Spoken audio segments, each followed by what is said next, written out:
I forced a smile and tried to engage with Jessica's friends, asking them about their work, their interests, their lives. But every conversation felt strained and artificial. They'd answer my questions with barely concealed impatience, like they were humoring a child or someone who couldn't possibly understand their sophisticated world. When I mentioned that I'd helped build some of the office buildings where they worked, they'd nod politely and change the subject. When I talked about projects I was proud of, they'd look past me toward more interesting conversations. When I tried to share stories about Jessica as a child, they'd listen with the kind of fake attention you give to someone you're trying to escape from. But the worst part was watching Jessica. She was moving through the party like she owned the place, which I suppose she did, laughing with her friends, posing for photos, playing the perfect hostess. But whenever I tried to join her conversations or get her attention, she'd find excuses to move away. She was treating me like an embarrassing relative she had to tolerate, rather than the father who'd made this entire evening possible. I spent most of the party standing awkwardly in corners trying to join conversations that would suddenly die when I approached. People would look at me with a mixture of curiosity and disdain, like I was some kind of sociological specimen they were studying. I could hear whispered conversations that stopped when I got too close, see knowing looks exchanged when they thought I wasn't watching, and through it all, Jessica acted like she barely knew me. When people asked about her family, she'd give vague answers and quickly change the subject. When someone complimented the apartment, she'd talk about her good fortune and her support system, without ever mentioning that her father had bought the place for her with money earned through 30 years of physical labor. I watched my own daughter pretend I didn't exist in the apartment I'd purchased for her, surrounded by people who clearly thought they were better than both of us, but were too polite to say so directly. Every joke felt like it was at my expense. Every conversation felt like it was designed to exclude me. Every interaction reminded me that I didn't belong in this world Jessica had chosen for herself.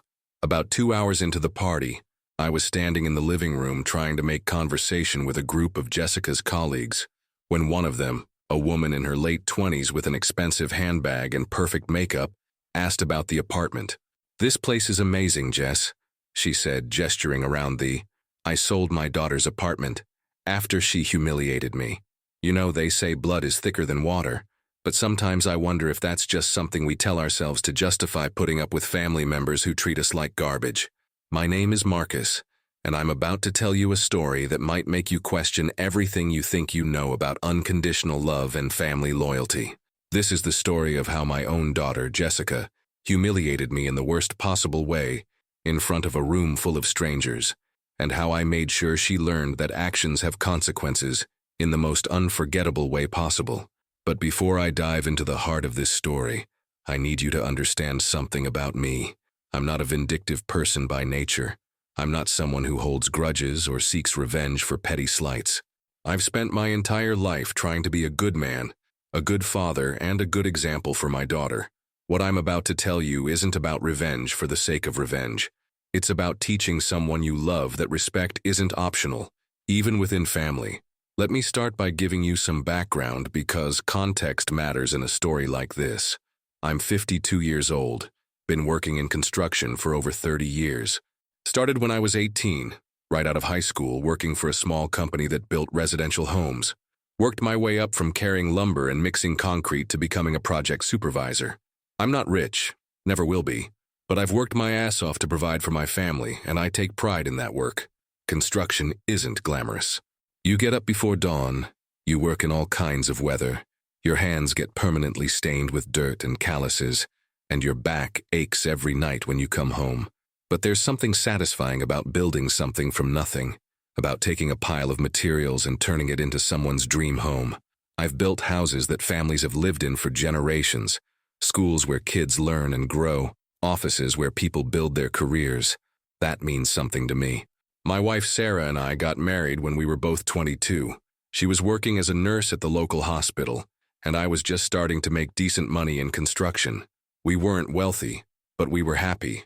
We had dreams, a house of our own, kids, maybe a little cabin by the lake someday for retirement. Simple dreams, but they were ours. Sarah got pregnant when we'd been married for 3 years, and Jessica was born after what felt like the longest labor in history. I'll never forget holding my daughter for the first time, this tiny little person, who was half me and half the woman I loved more than anything in the world. I made promises to that baby that night, that I'd always protect her, always provide for her, always be there for her no matter what. For the first 15 years of Jessica's life, we were a solid family unit. Sarah worked part-time as a nurse to help with expenses, and I took on extra projects whenever I could to make sure we had everything we needed. We weren't the richest family on the block, but Jessica never went without. She had nice clothes. We took family vacations. She participated in school activities. We taught her values: respect, gratitude, hard work, kindness. Jessica was a good kid growing up. She got decent grades. She was polite to adults. She seemed to appreciate what we did for her. She'd come to construction sites with me sometimes on weekends, wearing a little hard hat I bought her, asking questions about what we were building and why. She'd tell her friends at school about how her dad could build anything, fix anything, create something beautiful with his hands. I was proud of her, and she seemed proud of me. But everything changed on a rainy Tuesday night in October, when Jessica was 15. Sarah was working a double shift at the hospital because they were short-staffed, and she was driving home around midnight when a drunk driver ran a red light and hit her car head-on. She died instantly, they told me later. She never saw it coming, never suffered. That was supposed to be some kind of comfort, but it wasn't.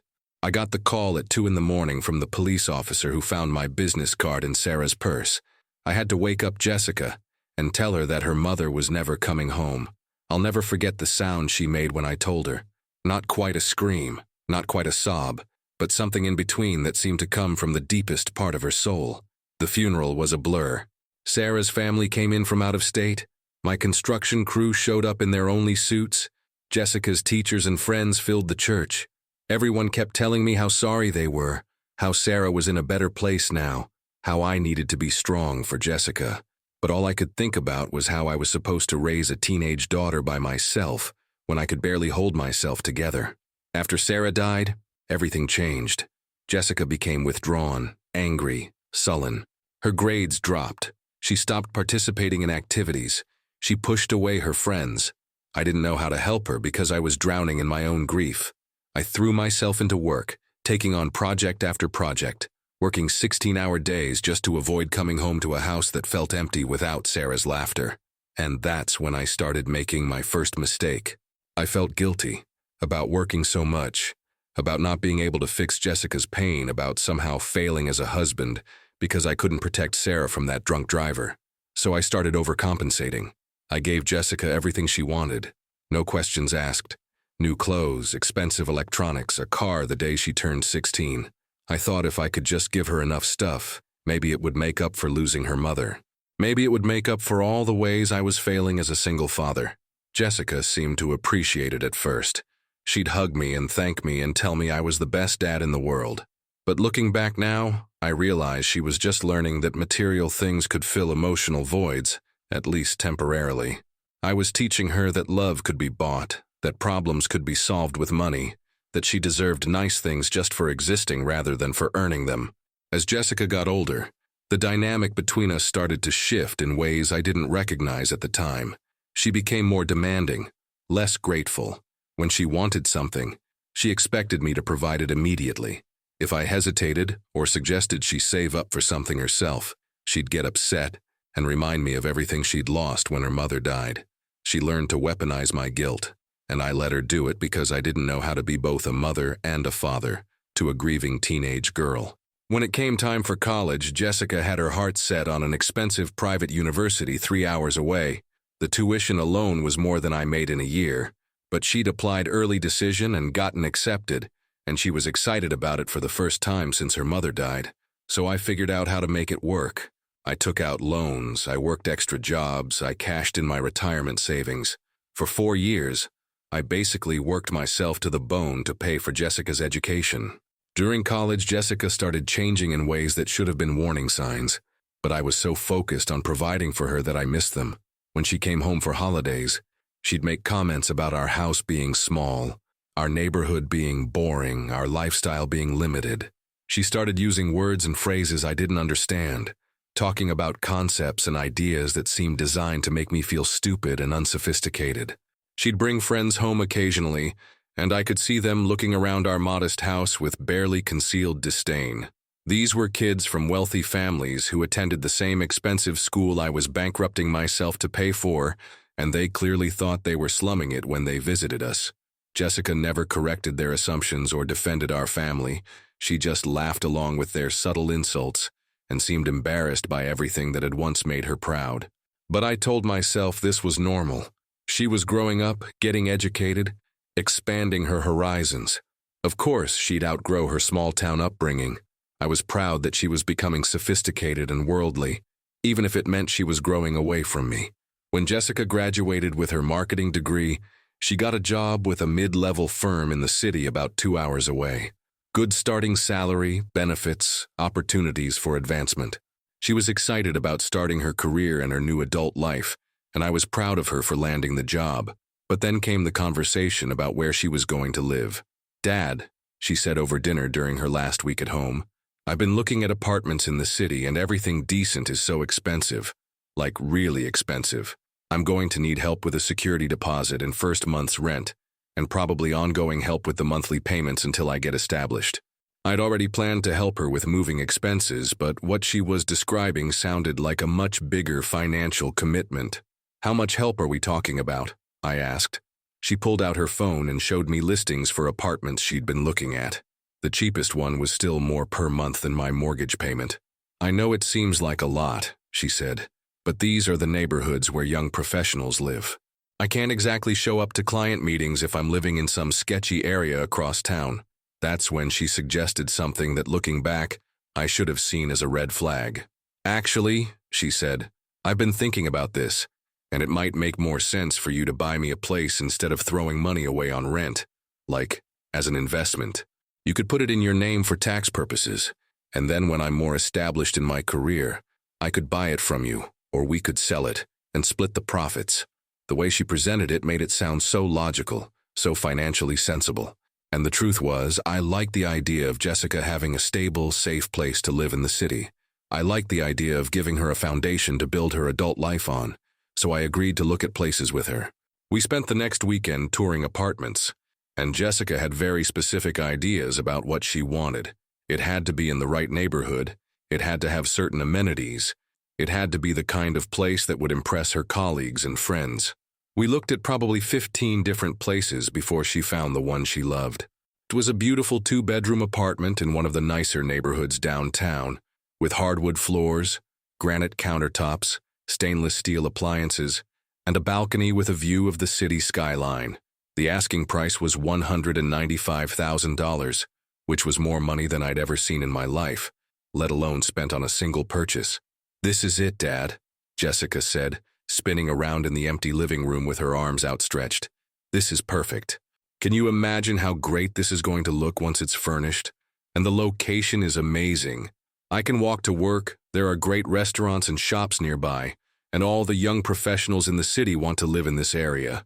I walked through the apartment, trying to imagine Jessica living there, trying to picture her building her adult life in this space. It was beautiful, I had to admit. The kind of place I'd never dreamed of living in when I was her age. The kind of place that would give her advantages and opportunities I'd never had. But the price tag was staggering. Even with the money I'd saved over the years, I'd need to take out a substantial loan to make this purchase. It would mean years of extra work, years of living paycheck to paycheck, years of putting off my own dreams of retirement, or that little cabin by the lake. "Are you sure about this, sweetheart?" I asked. "It's a lot of money. Maybe we should look at something a little more affordable to start with, and then you can upgrade later, when you're making more money." Jessica's face fell. "Dad, I thought you understood. This isn't just about having a place to live. This is about positioning myself for success in my career. The address you live at matters in this business. The image you project matters. If I'm living in some cheap apartment in a bad neighborhood, how is that going to look to clients and colleagues?" She walked over to the window and gestured toward the city skyline. "Besides, you said yourself this is an investment. Real estate in this area only goes up in value. In 5 or 10 years, this place will be worth way more than what we're paying for it." I looked at my daughter standing there in that beautiful apartment, so excited about her future, so confident about what she needed to succeed. And I thought about Sarah, about how proud she would have been to see Jessica graduating from college and starting her career. I thought about all the sacrifices Sarah had made for our family, all the extra shifts she'd worked to help pay for Jessica's expenses. "Okay," I said, "let's do it." The smile that spread across Jessica's face was worth every penny I was about to spend. She hugged me so tight and said, "Dad, you're the best father in the world. Mom would be so proud of what you're doing for me."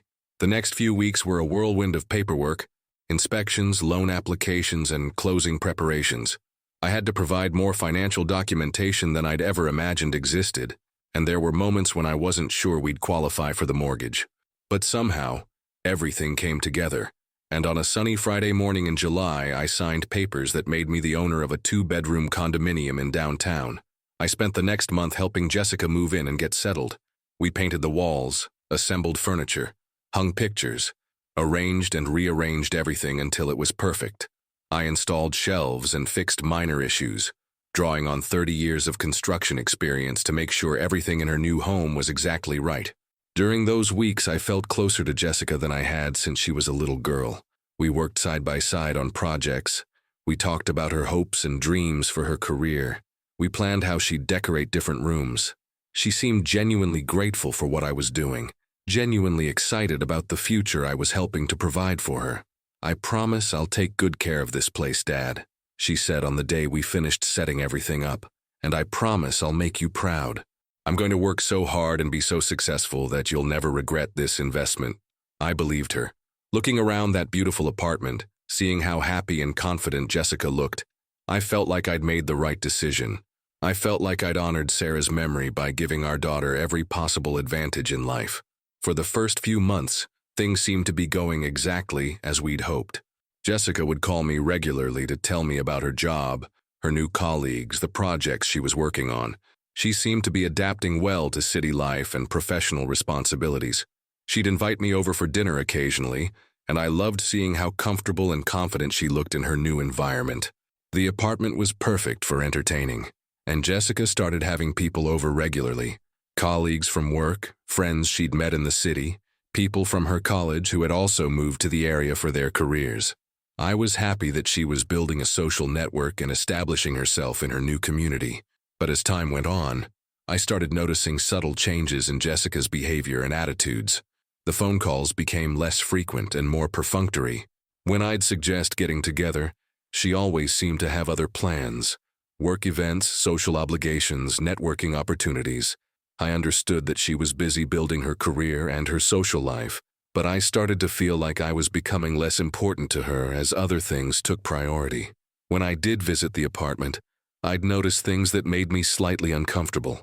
There were always expensive wine bottles in the kitchen, designer clothes hanging in the closet, artwork on the walls that must have cost more than I made in a month. Jessica was clearly spending money she didn't have, trying to maintain a lifestyle that was beyond her means, even with my help covering the apartment. I'd also notice evidence of parties and gatherings that seemed more sophisticated than anything I would have been comfortable with at her age. Empty champagne bottles, expensive cheese and wine selections, the kind of entertainment expenses that suggested Jessica was trying very hard to impress a certain crowd. But when I'd ask about her finances or suggest that maybe she was living beyond her means, Jessica would get defensive. She'd tell me that these things were investments in her career, that networking was essential in her industry, that she needed to project success in order to achieve success.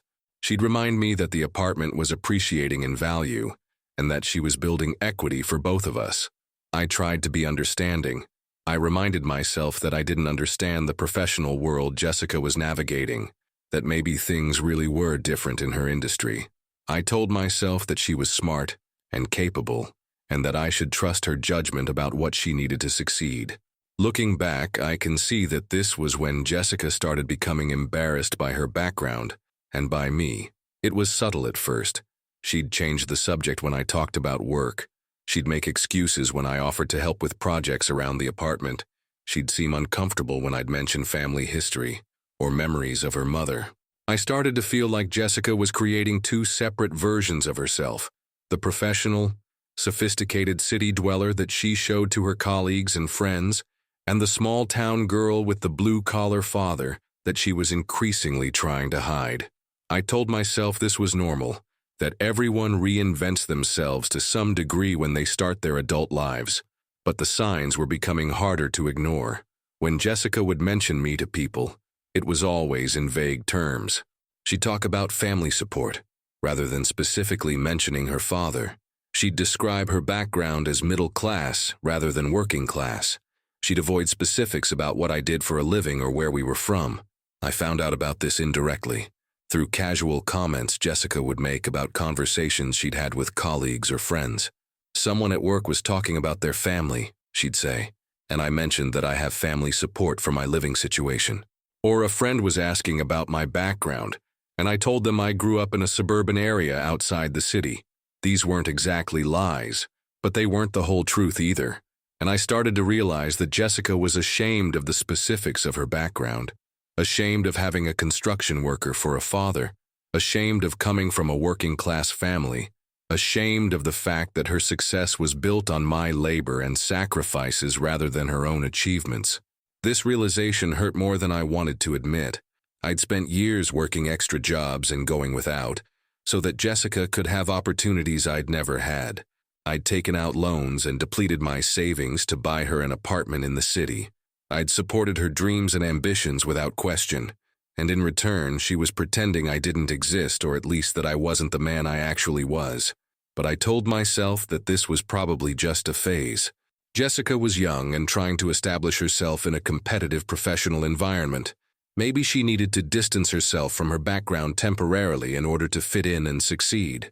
Maybe once she was more established and confident in her career, she'd be more comfortable acknowledging where she came from. I decided to be patient and supportive, to give Jessica space to figure out who she wanted to be as an adult. I continued to help with the apartment expenses when needed, continued to be available when she wanted to talk or spend time together, continued to be proud of her accomplishments even if she didn't seem particularly proud of me. Then came Jessica's birthday party, and everything changed forever. Jessica was turning 24 and she'd mentioned she was planning something special at the apartment.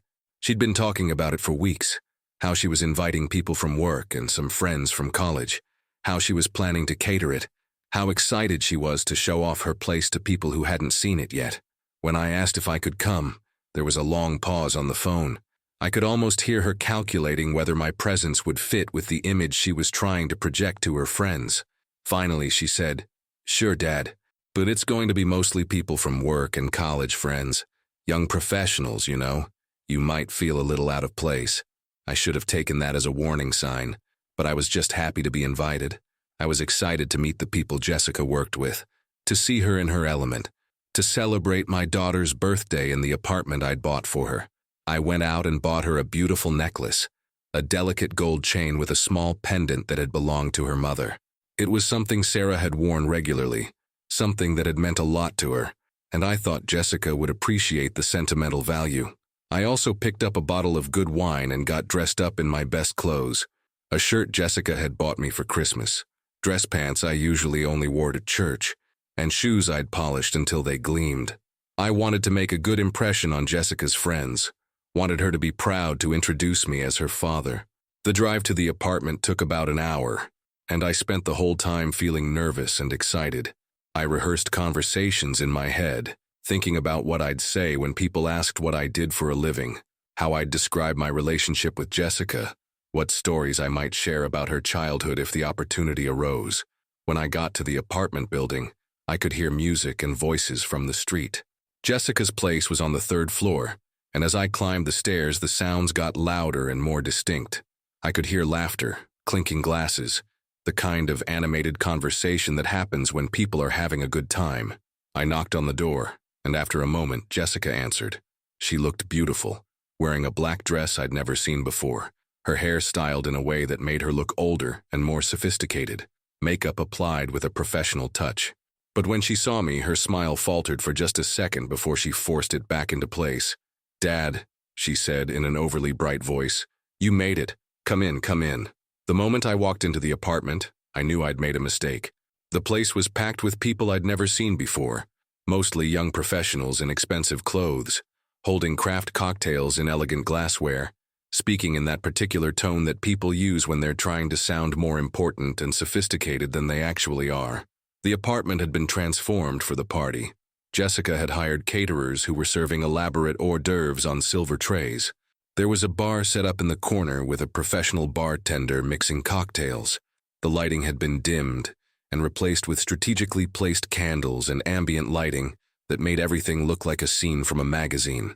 Everyone looked like they'd stepped out of a fashion shoot, the women in designer dresses and expensive jewelry, the men in tailored suits and perfectly styled hair. I looked down at my department store shirt and discount pants and realized I was hopelessly underdressed and out of place. But I smiled and tried to make the best of it. This was my daughter's world now, and I wanted to be part of it. I wanted to support her and celebrate with her, even if I felt like a fish out of water. I found Jessica in the kitchen, surrounded by a group of her colleagues, all of them laughing loudly at something someone had just said. When she saw me approaching, I could see her tense up slightly, like she was bracing herself for something unpleasant. "Oh, everyone," she said, and I could hear something in her tone that made my stomach clench with unease. "This is my dad, Marcus, the one I was telling you about." The way she said "the one I was telling you about" made it clear that whatever she'd been saying about me wasn't particularly flattering. I walked over and handed her the gift bag with the necklace and her mother's pendant inside. "Happy birthday, sweetheart," I said, giving her a hug that she barely returned. One of her colleagues, a guy in his late 20s wearing a suit that probably cost more than I made in a month, looked me up and down with barely concealed amusement. "So you're the construction worker, huh?" he said. "Jessica's told us all about you." The way he said construction worker made it sound like I collected garbage for a living or cleaned sewers for minimum wage. There was condescension in his voice, a tone that suggested he thought he was talking to someone intellectually inferior, someone whose opinions and experiences didn't matter. But I kept my cool and extended my hand for a handshake. "That's right," I said. "Been building things for 30 years. Honest work." He shook my hand limply, like he was afraid my calluses might be contagious. "How quaint," he said with a smirk. Another one of Jessica's friends, a woman with perfectly straight blonde hair and designer everything, giggled like she'd just heard the funniest joke in the world. "Jessica said you're like really blue collar," she said. "That's so authentic. Authentic. Like I was some kind of museum exhibit or sociological curiosity. Like being a working class person was something exotic and unusual, rather than the reality for millions of Americans who built the houses these people lived in, the offices they worked in, the infrastructure that made their comfortable lives possible." About 2 hours into the party, I was standing in the living room trying to make conversation with a group of Jessica's colleagues, when one of them, a woman in her late 20s with an expensive handbag and perfect makeup, asked about the apartment. "This place is amazing, Jess," she said, gesturing around the beautifully decorated space. "The location, the view, the finishes, everything is so perfect. You're so lucky your marketing job pays enough for a place like this. Most of us are still living with roommates or in tiny studios across town." I expected Jessica to correct her, to explain that she didn't pay for the apartment herself, to mention that her father had made significant sacrifices to help her get established in the city.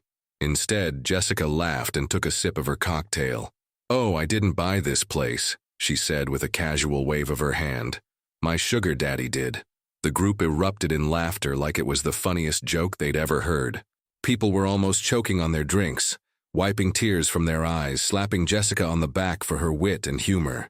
But then, as the laughter died down, Jessica kept talking. "No, but seriously though," she said, and I could tell from her tone that whatever came next was going to be worse than the joke. "My dad bought it for me. Poor guy spent his entire life savings on it because he feels guilty about my mom dying in a car accident when I was 15. It's actually kind of pathetic when you think about it." The room was starting to quiet down, people sensing that this had moved beyond casual humor into something more serious and potentially uncomfortable. But Jessica was just getting started. Like, "He's this lonely construction worker who thinks buying me expensive things will make up for the fact that he's basically a deadbeat who couldn't even keep his wife alive. He has no idea how to actually connect with people or have real relationships. So he just throws money at problems and hopes that will fix everything. My blood was turning to ice in my veins. I couldn't believe what I was hearing. This was my daughter, the little girl I'd raised, the person I'd sacrificed everything for, describing me like I was some kind of pathetic loser who deserved her contempt rather than her gratitude. But she still wasn't finished. The best part is he thinks he's being this amazing, generous father, but really he's just this sad old man trying to buy love because he has absolutely no idea how to actually be a parent. I mean, just look at him standing over there in his Walmart clothes, trying to fit in with people who are clearly out of his league. It's honestly embarrassing. Several of her friends were looking at me now, some with pity, others with barely concealed disgust, all of them clearly uncomfortable with the level of cruelty in Jessica's words.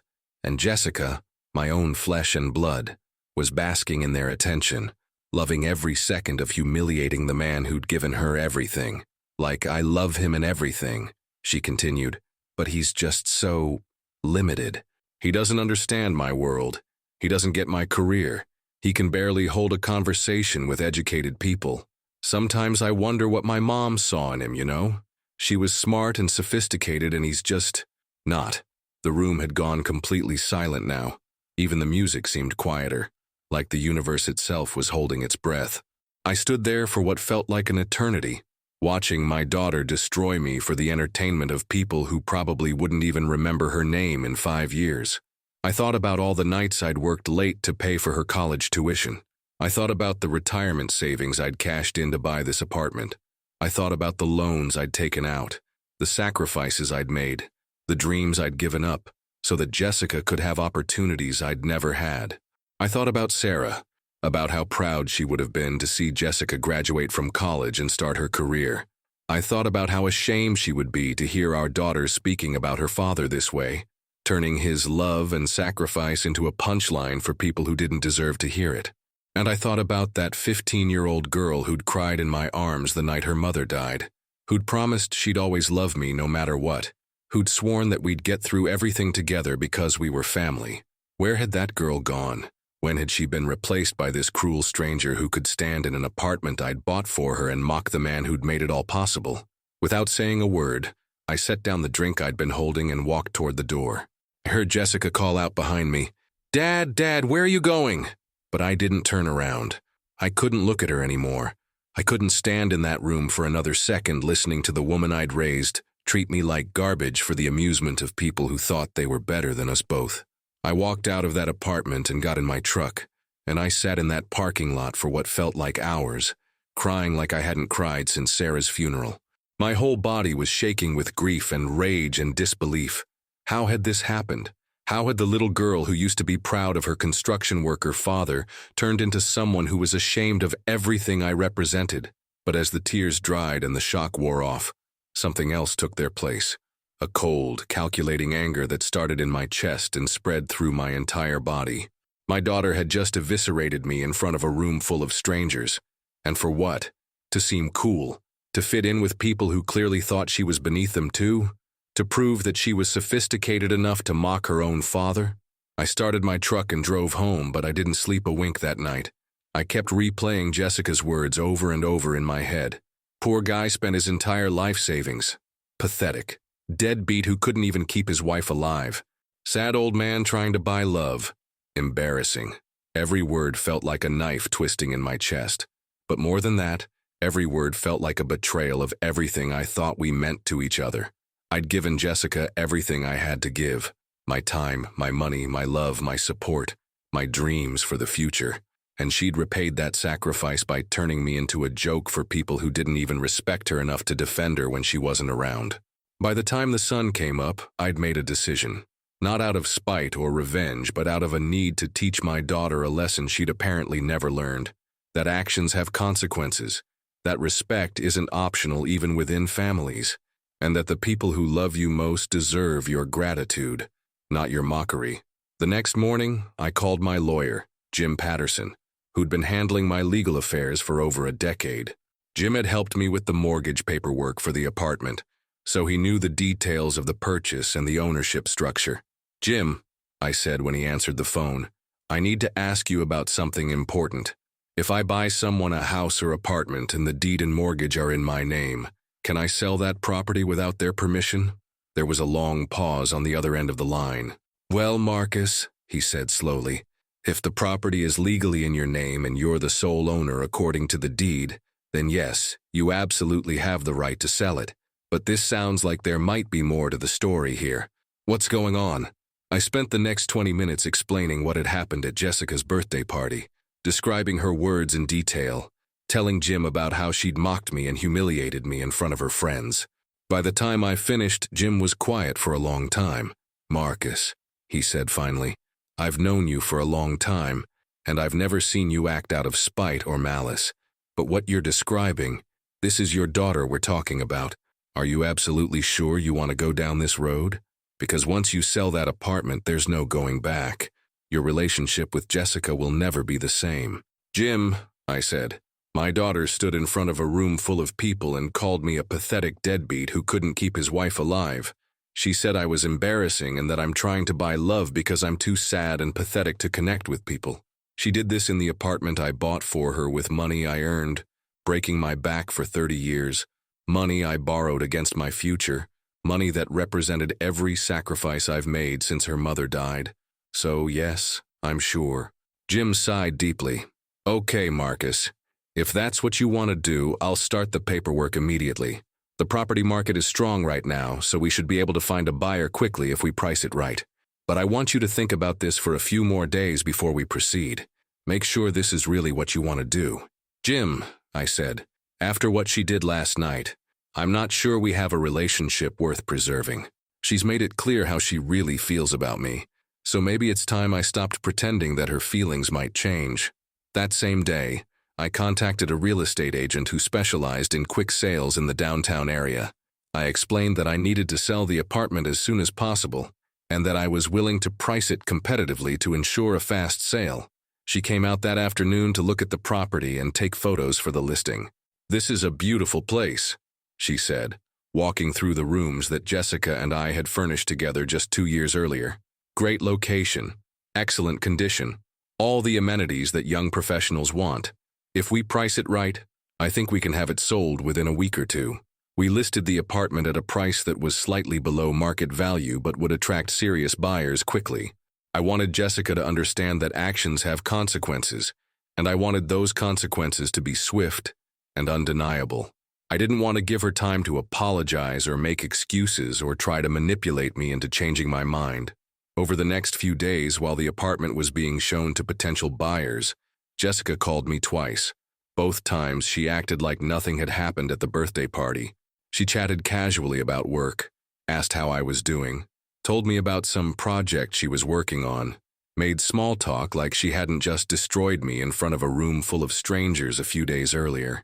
I kept my responses short and neutral. I didn't mention what I was planning, and I didn't bring up what had happened at the party. I wanted to see if Jessica would acknowledge what she'd done, if she'd apologize for her cruelty, if she'd show any awareness of how deeply she'd hurt me. She didn't. Both conversations were completely surface level, filled with the kind of meaningless chatter that strangers make while waiting for an elevator. It was like the birthday party had never happened, like she'd already forgotten about humiliating her father for the entertainment of people who didn't even respect her. Those phone calls confirmed what I'd already suspected. Jessica didn't think she'd done anything wrong. In her mind, mocking her father was just harmless fun, a way to bond with her sophisticated friends. She had no understanding of the damage she'd done, no awareness of the love and respect she'd destroyed with her cruel words. The apartment sold in 6 days. A young couple, both lawyers, made a cash offer that was exactly what we'd listed it for. They wanted to close as quickly as possible, within 2 weeks, which was perfect for my purposes. I accepted their offer immediately. During those 2 weeks, Jessica called me a few more times, still acting like everything was normal between us. She mentioned that she was planning another dinner party for some colleagues, asked if I wanted to come over and help her move some furniture around, invited me to a work event where she'd be receiving some kind of recognition. Each conversation was torture. Here was my daughter, completely oblivious to what was about to happen, still taking my love and support for granted, still assuming that the apartment I'd bought for her would always be there as a foundation for her social and professional life. Part of me wanted to warn her, to give her a chance to apologize and make things right. But a larger part of me knew that this was a lesson she needed to learn the hard way. Words have consequences. Cruelty has consequences. Taking people for granted has consequences. And sometimes those consequences are painful and irreversible. 2 days before the closing, I called Jessica and asked if I could come over to the apartment that evening. She seemed surprised by the request. I hadn't visited since the birthday party, but she said yes. When I got there, she was in her pajamas, looking comfortable and at home in the space I'd provided for her. "Dad, what's up?" she asked, giving me that same fake bright smile she'd been using since she started working in the city. "Is everything okay? You sounded kind of serious on the phone." I sat down on the couch, the same couch I'd helped her pick out and assemble when she first moved in, and looked around the apartment one last time. Every piece of furniture, every decoration, every detail represented hours of planning and work that Jessica and I had done together. This place had been a symbol of my love for her, my hopes for her future, my willingness to sacrifice for her happiness. Now it felt like a monument to my own naivety. "Jessica," I said, "we need to talk about what happened at your birthday party." I watched her face change as she realized what this conversation was going to be about. The fake smile faltered, and for a moment, she looked like the teenager she'd been when her mother died, vulnerable and uncertain, and a little bit scared. "Dad," she said, What do you mean?" "You know exactly what I mean. You stood in front of all your friends and colleagues and called me pathetic. You said I was a deadbeat who couldn't keep his wife alive. You said I was embarrassing and that I'm trying to buy love because I'm too sad and limited to connect with people." Jessica's mouth opened and closed a few times, but no sound came out. I could see her trying to figure out what to say, how to respond to being confronted with her own cruelty. "Jessica," I continued, "I've spent my entire adult life working to provide for this family. When your mother died, I could have fallen apart. I could have started drinking or checked out of being a father, or just given up on life entirely. But I didn't. I worked extra shifts to pay for your college. I went without so you could have nice things. I bought you this apartment with every penny I had saved, plus money I borrowed against my future, because I wanted you to have every possible advantage in life." Tears were starting to form in Jessica's eyes, but I wasn't done. I'd been carrying these words around for over a week, and they needed to be said. "And you repaid that love and sacrifice by mocking me to a room full of strangers. You turned my devotion to you into a joke for people who don't even respect you enough to defend you when you're not around. You stood in the apartment I bought for you and described me like I was some kind of charity case, rather than the man who made your entire lifestyle possible."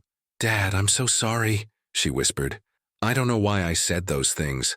I was drinking and I was trying to be funny, and I was trying to fit in with people who—" "No," I interrupted.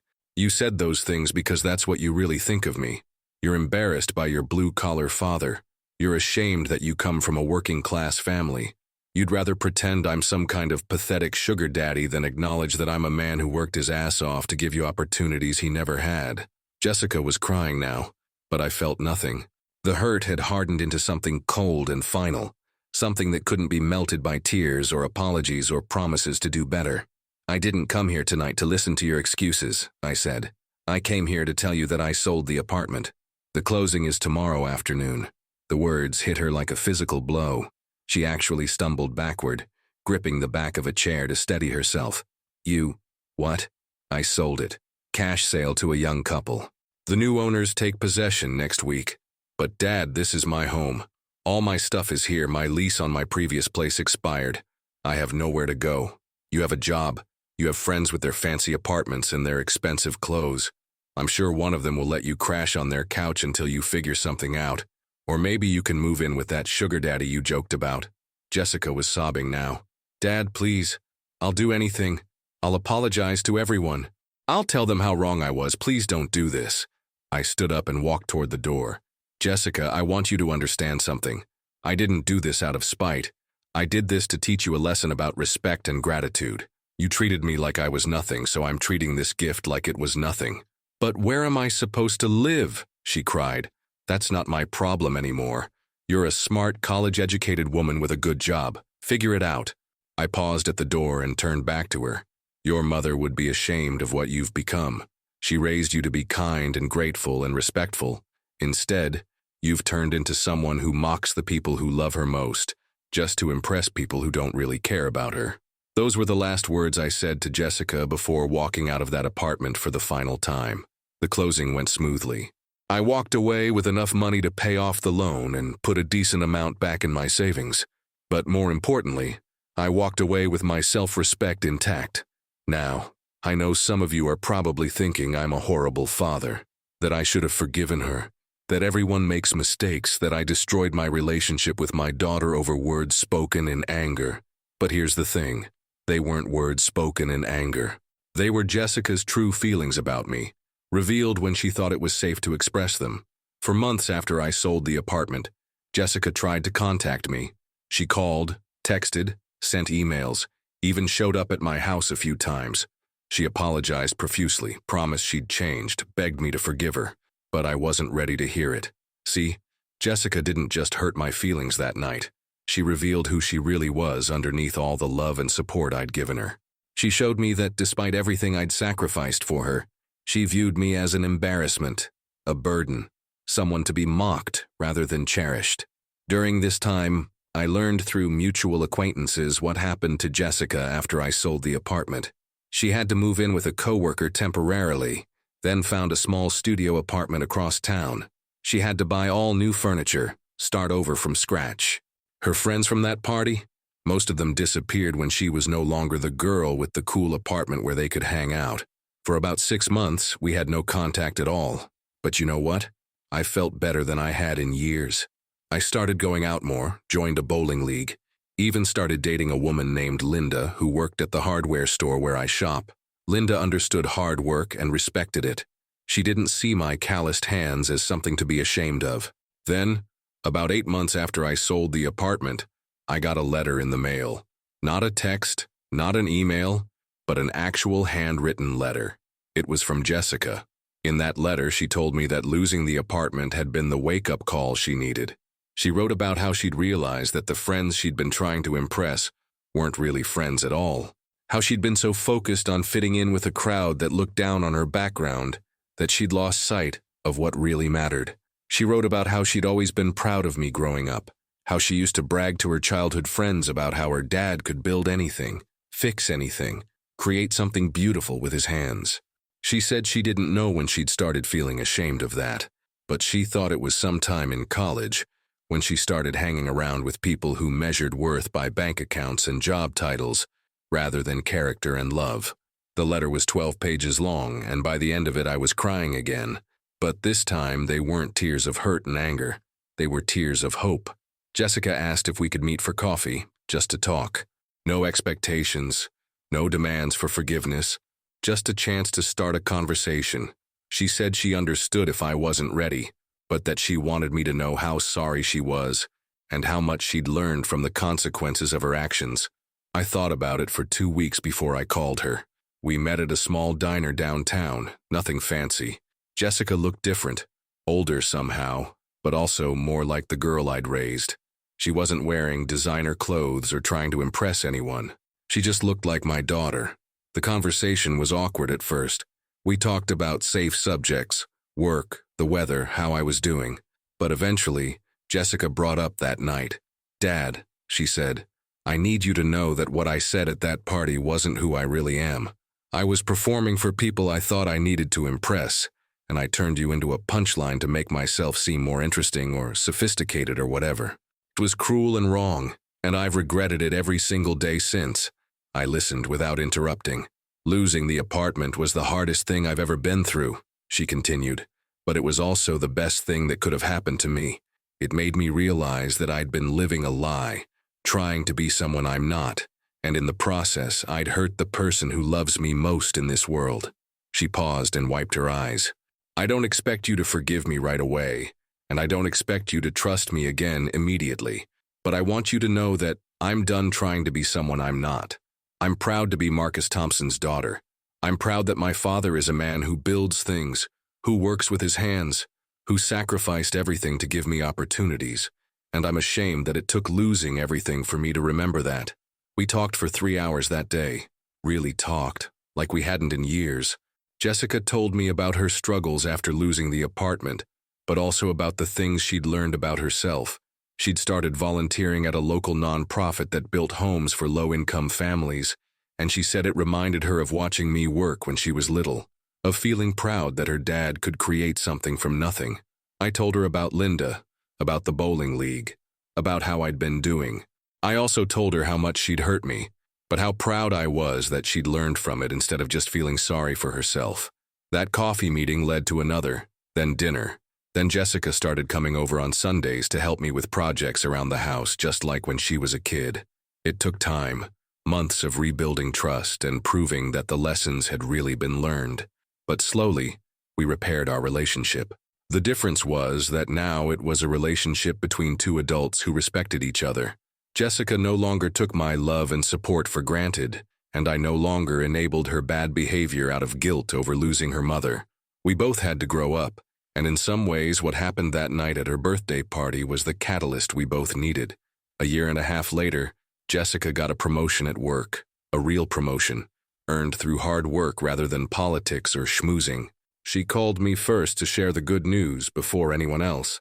She was genuinely excited to tell her old man about her success, not embarrassed to admit that my approval mattered to her.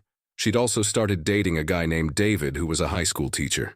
Not the most glamorous job, but he was kind and genuine, and he treated Jessica with respect.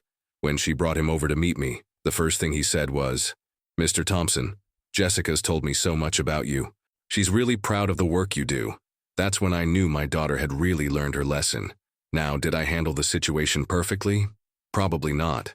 Some people might say I was too harsh, that I should have just talked to Jessica about how her words hurt me instead of selling the apartment.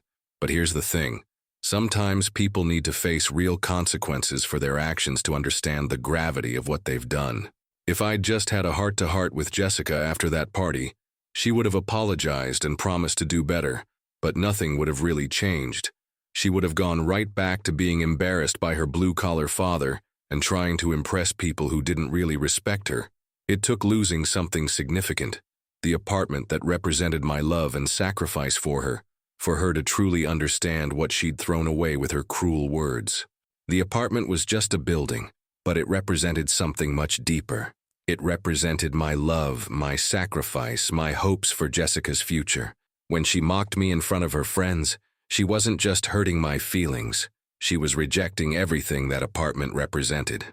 So I took it away, not out of spite, but to show her what life looked like without the love and support she'd been taking for granted. And you know what? It worked. Jessica learned that respect isn't something you can take for granted, even from family members who love you unconditionally. She learned that words have consequences, and that the people who love you most deserve your kindness and gratitude, not your mockery. She also learned something about the friends she'd been trying so hard to impress. When she lost the fancy apartment and had to move to a small studio across town, most of those people disappeared. They weren't interested in being friends with someone who couldn't provide them with entertainment or social status. The few who remained became genuine friends, people who valued Jessica for who she was, rather than what she could offer them. As for me, I learned something too. I learned that loving someone doesn't mean accepting disrespectful behavior from them. I learned that sometimes the most loving thing you can do for someone is to let them face the consequences of their actions, even when it's painful for both of you. I also learned that I'd been enabling Jessica's behavior for years without realizing it. In my guilt over losing Sarah and my desire to give Jessica everything she wanted, I'd failed to teach her some important lessons about gratitude and respect. Selling the apartment wasn't just about punishing Jessica for what she'd said. It was about stopping a pattern of behavior that was turning her into someone neither of us could be proud of. Today, Jessica and I have a better relationship than we've had since she was a teenager. We talk regularly, we spend time together, and most importantly, we respect each other. Jessica has never again made me feel ashamed of who I am or what I do for a living. In fact, she's become one of my biggest advocates, often talking about how proud she is to be the daughter of someone who builds things with his hands. She still lives in that small studio apartment, and you know what? She loves it. She's decorated it herself, learned to live within her means, and takes pride in maintaining her own space. She's never asked me to help her buy another place, and I respect that. When she's ready to buy her own home, she'll do it with money she's earned, and she'll appreciate it all the more because of that. The lesson here isn't that parents should be vindictive or cruel to their children when they're hurt. The lesson is that love without boundaries isn't really love at all. It's enabling. Sometimes the people we love most need to face real consequences for their actions in order to grow into the people they're meant to be. Jessica needed to lose the apartment to understand what she'd lost in terms of my respect and trust. She needed to see what life looked like without the support she'd been taking for granted. And she needed to learn that the relationships that matter most are built on mutual respect and gratitude, not on what one person can provide for another. I'm not proud that it came to this. I wish Jessica had learned these lessons without having to go through the pain of losing her home. But I'm proud of how we both handled the aftermath. We both grew from the experience, and our relationship is stronger now because of it. If you're dealing with family members who take your love and support for granted, who treat you with disrespect or mock you to others, don't be afraid to set boundaries. Don't enable their behavior out of love or guilt. Sometimes the most loving thing you can do is to let them face the consequences of their actions and learn to appreciate what they have before they lose it. And if you're someone who's been taking a loved one for granted, who's been ashamed of or dismissive toward the people who support you, take this as a wake-up call. The people who love you most deserve your respect and gratitude, not your mockery or embarrassment. Don't wait until you lose them or their support to realize how much they mean to you. Family isn't just about blood relations. It's about mutual respect, love, and support. When someone violates that trust, there need to be consequences, not out of spite or revenge, but out of love and a desire to help them become better people. Jessica learned that lesson the hard way, but she learned it. And today, both of us are better people because of it. Our relationship is built on a foundation of genuine respect and appreciation, rather than guilt and enabling. We both had to go through some pain to get here, but it was worth it. The apartment is gone, but what replaced it, a relationship built on mutual respect and genuine love, is worth so much more than any piece of real estate could ever be. That's my story. A father who loved his daughter enough to let her face the consequences of her actions, and a daughter who learned to appreciate what she had by losing it. It wasn't easy for either of us, but sometimes the most important lessons in life are the hardest ones to learn. If you enjoyed this revenge story, smash that like button. Drop a comment below telling me what you would have done in this situation. Subscribe to the channel for more incredible stories, and don't forget to hit that notification bell so you never miss when I upload new content.